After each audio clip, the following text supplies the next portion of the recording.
Right now, we are here at Hard Rock Cafe with Attorney Ray Mercado, Migo, and Rona. Okay, shoot Morley for your first question. Ayan. Of course, attorney, introduce mo muna sa amin ang mga anak mo. Sino sila? Ilang taon? Anong pangalan? Pinapakilala ko yung mga anak ko na mga kapwa ko musikero. We have Migo, ilang taon na yan? I'm 22 years old. And Ronan. Hi, I'm 20 years old. Attorney, kasi alam ng lahat na musician ka. Oo. At may grupo ka. Ano nito? Bakit naisipan mo na pinayagan mo yung mga bata na kumanta at magkaroon din sila ng kanilang band? Ang totoo, hindi ko sila pinayagan eh. On their own, nagtayo sila ng band. But syempre, gusto ko, parang ibang magulang, masisipin mo, gusto ko natalo yung mga anak mo. Pero nakikita ko yung passion sa kanila eh. So, since nakita namin yun, naturally, hindi ko sila pinilit, hindi ko sila in-influensyahan, they suddenly just picked up my guitars. And sinupport namin, binili namin ng gamit, and then nakita namin na hindi namin sila kayang pigilan. So, more on hinayaan namin sila. How young were they when you allowed them to be a musician? Kasi ganito, kasi lumalaki yung mga bata sila. I thought mawala silang hilig sa music. In fact, tinatanong ko nga rin yung ako ng mga friends ko, yung mga anak mo ba nasa music? Sabi ko, to be honest, wala silang hilig, wala ka nang mani sa akin. And then, one time, umalis ako na dahil went abroad and when I came back, marurunong na sila, ang ginawa pa na sila during my absence. Kinuha nila yung gitara ko, so yung gitara sila, they using my instruments. Pagbalik ko, marurunong na sila mag-gitara. Fairly. Ayun. Influensya ba ng father mo itong papasok mo sa musika? No, just love ko lang talaga. Naturally, without my dad. Pero, better if I was like, yun nga, my own decision talaga magka-band kasi I love music talaga. I listen to music on my free time. So, just so happens he's also a musician. And I'll probably be doing it even if he wasn't. Ronan, si Ronan. Ronald? Ronan. Ronan po, with an R. Ronar. Ronan. Ronan. Ronan Martin. Okay. So, I'd say influence siya kasi, of course, he's my dad. So, yeah, he's been a big influence. At saka, when we were starting, along with the rest of my bandmates, he's been parang tinatanungan namin ng advice, gano'n, when we were starting. Pero ngayon hindi na. De joke lang, we still do. Between the two of you, who pick up the guitar first? First, probably me. Kasi, but I was just playing for fun. Hindi yung parang gusto kong mag-play with other people. Parang mag-isa lang ako nag-play sa room ko, gano'n. You know, trippings, gano'n. But you took music, lessons in guitar. Yeah. Both of you. Kind of. Okay. Siguro mga 1 month. Quit ka agad. Bakit music, hindi showbiz? Showbiz? Hindi po ako marunong umarte eh. Ang lakas kasi ng dating mo. Oy! Tinititigan nga kita kanina eh. Opo. Pero attorney, BMX na.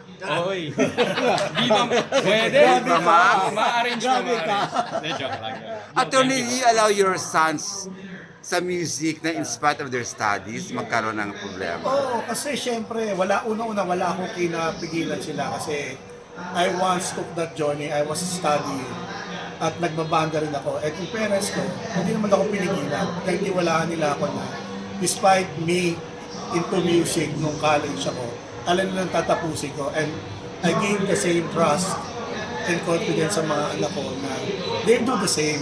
Na Okay. tatapusin nila yan. In spite of their very young age. Yes, Miko si Pak graduated Nurse. in June. Graduating. Anong Congrats. course niya? Nursing. Nursing. And Ronan? Second year po, nursing. Course mo? Nursing po. Hindi, sa loob ba ng bahay, si attorney ay attorney o tatay? Paano siya maging tatay? Hitler. How is he as a father? Very, Paano? very strict. Albert Street? May mga days nga na parang sarap iwasan namin. But na-appreciate naman namin siya. Pero yun nga, no lie naman. It's Pero very sa inyong dalawa, sino yung unang nagkahilig sa musika? sa aming dalawa. Papareho kayo? Sabay kayo Albert. Sabay ka. Pero kasi siyempre, since pumasok na kayo sa musika, hindi maiwasan na magkaroon na ikumpara kayo sa isa't isa. Competition. Magkaroon ng competition. So, may civic rivalry ba? Meron ba? Pero, Hindi naman. Wala naman. Mas malapit siya. Pero mas magaling. Mas may dating siya. Question ko lang. Bakit hindi sa isang banda? Bakit nagkanya-kanya? Para bati pa rin kami. Ganon? Hindi kasi ano may history yan eh. Ano Yung banda kasi ni Ronan, sumali sila sa Battle of the Bands, magkakaklase sila nung high school. So buo na sila dati pa. And later on, nabuo yung Gasonet. So, walang chance na magbanda sila talaga. Pero I prefer din na magkahiwalay talaga sila. Bakit attorney? Bakit? Hindi kasi may kanya-kanya silang style ng music eh. napansin ko din Iba magkaiba. yung music nila eh. So, magkaiba sila. pag magkahiwalay sila, they could pursue their music identity. They're together but different at the same time. Last, kagaya ngayong gabi, araw na to. Magkasama naman sila eh, di ba? And ako, mas masaya ako nakikita na dalawa yung banda. Dalawa yung banda ang inaalagaan namin. So, attorney, nakita mo ba ang sarili mo sa kanila? Actually, to be honest, mas magaling sila sa akin. Yung age nila na yan, tsaka yung age ko noon. Mas magaling yung banda nila at mas magaling sila as musician. And I hope din makita ko yung sarili ko sa kanila someday na they finish their studies, they pursue music, they work and they pursue music at the same time and help other musicians pag successful na sila. Attorney, sino nakakapag-compose sa kanila? Pareho sila.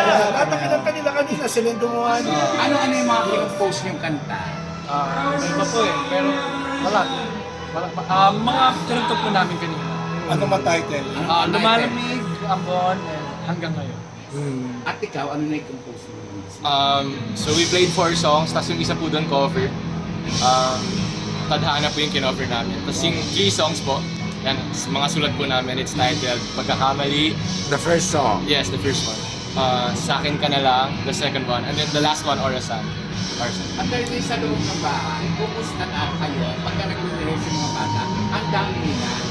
Sasama-sama ba sila sa bahay ninyo? Nagpapanding ko sila ng mga bata? Yes, kasi sa bahay namin, ando din yung studio. Doon nagpa-practice sa Inner Voices, nagbuo pa kami.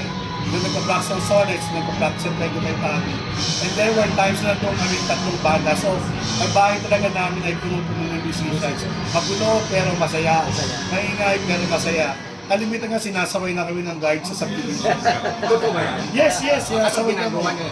Titigil kami, tapos pagka malayo sila, start ulit kami. So, ano naman yung advice na binigay sa inyo, attorney, to have this staying power din sa industry natin? Ano po yung mga advice na binigay? Advice Well, ni Dad. we had advice before na, it's gonna be a hard journey if you try to make it in the music business. There's gonna be a lot of rejections. It's true naman talaga. There's a lot of rejections, there's ups and downs. Pero overall naman, he's been supportive through the ups and the downs. How about you, Rona? Ano po advice niya sa akin As a at sa band? musician. Siguro po, sinabi niya sa akin before na dapat mag-practice palagi as a unit yung band namin to build chemistry. And so far, I guess okay naman siya. Is it possible ba na magkaroon kayo ng collab? I think Or so. with your father? Maybe The father. maybe later sa sila mag-gig later actually. Both bands sila ma-show later. Tanong ko lang, may girlfriend na ba? Ako, wala. Nagtutong ko. Siya meron. Tutong ka na. Wala. Ikaw, Wala po. promise. Opo. Nakatingin si Daddy. Ano po? Ako nakatingin. Ayun, strict si Daddy. Pero payagan na kini Daddy mag-shot. Sobrang strict niya po, pinapalo kami sa puwet. Joke lang. Wala po, wala. Okay lang kay Dad. Pero wala. Pero wala. Sadyang wala. Pakingirlfriend na na. Wala lang po chance eh. Alam mo nagkakagusto eh. Opo, wala nagkakagusto sa amin. Mga ano po, mga loner. Sino mas malapit sa inyong dalawa kay Daddy? Sino Both mas naman. malapit? Both. Probably equal. Both lang. Sa totoo. Point si Daddy. Daddy, sino mas malapit sa Daddy? Pareho, lahat sila malamig tayo sa akin. Totoo yun, na walang nakakalam. Si Sino mas malakas mag-ulang pera? Pareho. Hindi nga ako nakakuha ngayon eh. Nga pala, wala ka pang baon. Ako din. Attorney, where does fatherhood and as a musician start? Ano, sorry? When does fatherhood, it's a relationship yung tatlo, saan nagtatapos ang pagiging, ang pagiging tatay at saan nagsisimula ang pagiging musician? Well, siguro yung pagiging tatay, talagang hindi ako nakikialam talaga sa kanila as father. Noong una nakikialam ako. Ang story kasi minsan magtatanong sila sa akin. Most of the time sasama loob nila. Kasi noon, mga bata pa sila eh. Sobrang hilaw pa nila tumtong. Unlike ngayon talagang hinug na sila. Pero before, magtatanong sila sa akin, sasama loob nila. Sasabihin ko, anak, huwag niya tanongin kasi if I tell you the truth, sasama loob niyo sa akin. So, yun ang nangyayari. Hindi sila nagtatanong sa akin until one time ay matagal ako dinanood ng band nila kasi busy ako sa Inner Voices. And then one night, I watched them and na-realize ko, mag-iba na silang tumugtog na hindi na sila bata. So since then, hindi na ako nakikialam. Hindi na. Kasi I know na alam na nila kung anong direction nila, anong music ang gusto nila, anong tunog yung gusto nila. So nagtapos na ron. Pero yung like ngayon, Guidance. ngayon, ano yung role ko, father? Nandito lang para manood. As you can see, kahit sa tech, di ako nakialam and everything. I just enjoy the night na tumutugtog sila. Yeah. Attorney, gusto ko lang makuha yung take mo kasi siyempre sa evolution ng natin, ng musika, na uuso yung pati AI, nasabi ng musika. Ano yung take mo doon? AI, for me, AI is a tool. Allen Iverson. Pero wag kayong aasa kasi Guide talent lang. dapat nandyan talaga. You have the talent and you have the technology to help you. Not the technology to give you talent. How about you, young one? Kayo ng mga bata. About May mga AI. na mo, ngayon, lumalabas. Same lang, not a big fan of it. Kasi Gothic actually takes some jobs of musicians. I think it's very unnatural. I mean, what makes music great over the years is the originality. And you know it comes from someone from the heart talaga. If it's AI, parang nawawala na yung essence of the music. How about Ronald? Ano yung take mo doon? For me, dapat hindi kasama yung AI sa art. In general. Pero nakakatulong. Project na. Ay, pwede. Yes, I think it could be a help, pero I guess to rely on it na as in yun lang, I think that's wrong. Kasi parang robot na yung nag-control sa'yo, parang Terminator type. Yeah, I don't know. Anong favorite song mo ng Inner Voices? Favorite song ng Inner Voices? Which Inner Voices? The ex Inner Voices. Yung may pogi or yung may pogi? Ito ang favorite ko is honest, Anghel, pati Idlip, pati yung ito yung kaya tayo ay sumaya sa ilalim ng buwan. Yes, okay. Those three. I like. How about you, Migo? Pati Find a Way pala, yeah. I like Idlip, paano, sasayaw ko yun. So, possible ba one of these days, Kakantahin nyo? yung dalawa yun? Shining Armor. We don't want to. Bakit? Ako, tas game po kami. Sila, ngayon. Actually, yung Idlip is naka-line up sa Sa kanila? 25. When are you launching your songs? Within this year, hopefully, siguro June. Yun. Kasi kinukwestiyon kita nung ba, ano ang audience mo? Ano ang bakit na dismantle ang Inner Voices? Ano na ngayon? May sabi ang isa mo na ewan mo papabukin. Dahil nakita mo sa dalawa, ito ba yung tamang sagot sa tinatanong ka? Nag-focus ka sa kanila, kaya wala na muna ang Inner Voices. Tama ba? Hindi, kasi talagang naging busy ako sa work ko. And you know, Inner Voices depends on me pagdating sa management, sa direction and everything. Tapos may mga work din naman sila, may mga day jobs sila. And may mga side projects din. So it so happened na nung 2026 na, we decided na we could no longer sustain yung schedule namin na halos araw-araw ko yung magkakasama. So we had an indefinite leave. And as you can see, magkasama kami ngayon, di ba? So, I wanted to pursue yung mga business nila, yung ibang art nila, yung side projects nila. And after all this, pagka nandyan pa kayo, nandyan pa ako and everything, pwede naman kami magsama-sama. How soon? How soon? Tama ba ako na dahil sa kanila? Okay. Guys, hindi naman dahil sa Abby and Solids. Talaga lang, ngayong walang inner voices, I mean, amazing ko parang a promise to myself na yung effort na binigay ko sa banda, give it to me. So itutulong mo ng mas higit pa rin ito. Hindi dahil alam ko sila because I believe in it. Kasi, Uy, yung ibang banda kasi sila I like that. I like it! So, hindi naman sila tinutulungan namin na parang, hindi dahil anak ko. Sabi mo nga sa kanila, witness sila, nagkakanda, iyak, nagalit naman sa akin. Because before, I couldn't give them my support kasi I felt nahilaw ka. Now, na nakita ko na pwede na, okay, sige, basta mag-aral kayo, I'll give you my support.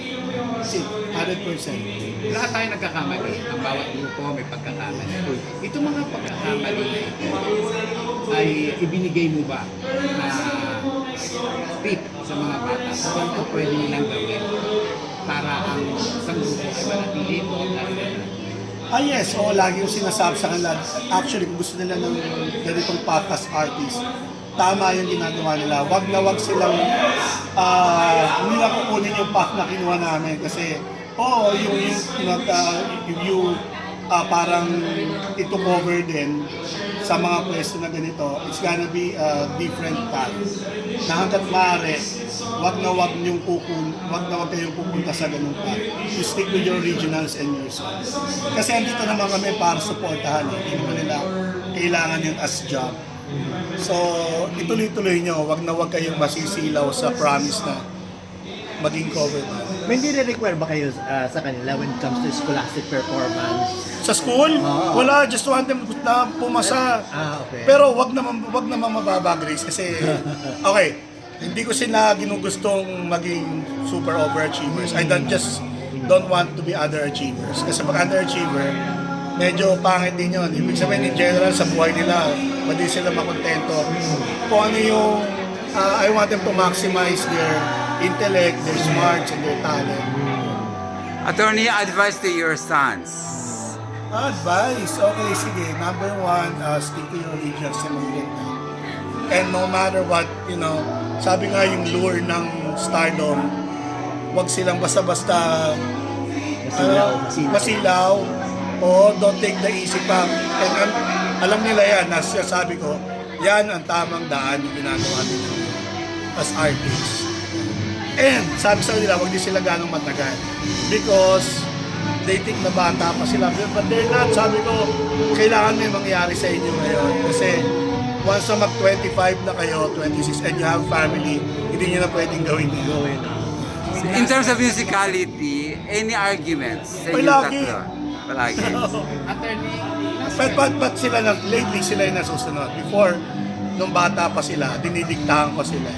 At ngayon, hindi na ako nagkala kasi I know, They can manage. na sila. attorney, Okay. di ba mahirap pinagdidikta ka sa mga bata? Mahirap. Bago mo sagutin, tatanungin mo sa mga bata. Noong mga panahon dinidiktahan ko, hindi ba kayo nagre-rebelde dahil si attorney, sabi nga ninyo, ano siya, stricto siya. Dumating na sa punto ng buhay, kasi isipin niya naman. No, naiinis lang, pero hindi naman Naiinis lang. Rebelde? Parang, ano ko yung PA? Siguro po sa una parang okay lang. Pero honestly, nung medyo tumatagal na, medyo na parang nagkaka-form na ako ng sarili kong thoughts. Pero tinitake ko pa rin naman yung like mga ano niya. Advice. Yes. Sa mga sinasabi ng bata, obvious na nagkakaroon. Ito na ang tanong. Ano reaction mo sa mga sinabi nila? Okay, kasi nung ganyan na ito, parang nalagyan ng magkakatropa, although most of the time, hindi ko na makita yung mga jokes nila, yung mga alam nila kasi, I'm an old head na eh. Pero yung relationship namin ngayon, hindi na masyadong tatay sa anak na dinidiktahan ko. Paminsan-minsan lang when I have. Pero most of the time, lalo sa music, I allow it. Sabihin ko, ganito yan, kung saan na hindi, sige, gawin mo na gusto mo. Ano lang mga anak mo, Turkey? Marami ako. Hindi na na Off the Turkey. record. Bali, attorney, ikaw ang tumatay yung manager nila. No, wala. Sino ang sa mga... They manage themselves. Kung saan may magbubuk sa inyo, direktang ulit. Diretso po sa akin. Wow! My involvement to them sa music is very minimal. Not even 10% of what they do. So pag gusto kayo tunin, Igo at saka sa inyo mismo, direkta. Yes. Wow! Attorney, last na ako. Message na lang sa mga fans. Para sa mga anak ko. Okay. Guys, ini-invite ko kayo lahat na makinig sa mga kanta ng The Sonnets and 25 Avenue. They're my sons, pero I see them as co-artists. And then they have their identity and own type of music. And they have their passion as equal. So, I hope na supportahan niyo sila, yung music nila, sundan niyo rin sila sa kanyang mga socials, sa mga shows nila. Mga bagets, ano masasabi? Sa mga, syempre sa magmamahal sa inyo, sa mga Thank you sa lahat ng mga supporters, of course. You guys, please follow our pages. The Sonnets Net 25 app. Listen to our upcoming songs and our, especially us, already released songs. And, of course, 25 app, they're about to release their first single soon. Since kayo yung ang mga grupo nyo, sabi ko sa'yo, mahirap mag-manage na sa group. Of course, different personalities, of course. Pero, you know, it's fun kasi syempre we're actually friends. Old mans are very close friends. So masaya lang. We have a mutual understanding always. Ronald, Ano po yung tanong? since kayo yung manage sa grupo nyo, Kung mahirap po yun. mas sa ulo. I guess sometimes, pero we all do our part naman. We help each other out kung ano yung kailangan gawin. Pero minsan, syempre may mga pagkatalo. But so far, it's alright. Okay. Good luck and congratulations. Sa Sunday, pag gusto nyo mag-guest kayo, Mag-guest kayo sa amin sa Sunday. Kayo na lang.